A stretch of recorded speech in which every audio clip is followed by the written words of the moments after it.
हम दरख्तों और पौधों से अपने मुल्क को सजाएंगे इंशाअल्लाह। मेरे मुल्क को पौधों और दरख्तों की जरूरत है।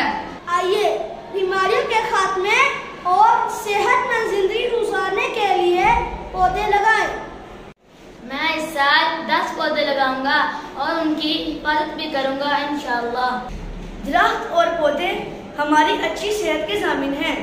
आइए दरख्त लगाएं और पाकिस्तान को बंजर और वीरान होने से बचाएं। तो जरूरी है क्योंकि मुझे सांस लेने के लिए ऑक्सीजन की जरूरत है। दरख्त लगाए, मुल्क को सब्ज बनाएं। दरख्त लगाना फर्ज भी है और कर्ज भी। आज दरख्त लगाएंगे, कल को साया और ठंडक पाएंगे इंशाअल्लाह। हमारा झंडा भी सब्ज है, आइए जमीन को भी सरसब्ज बनाएं।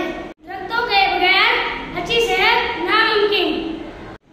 दरख्त और पौधे अल्लाह की बहुत बड़ी नेमत है।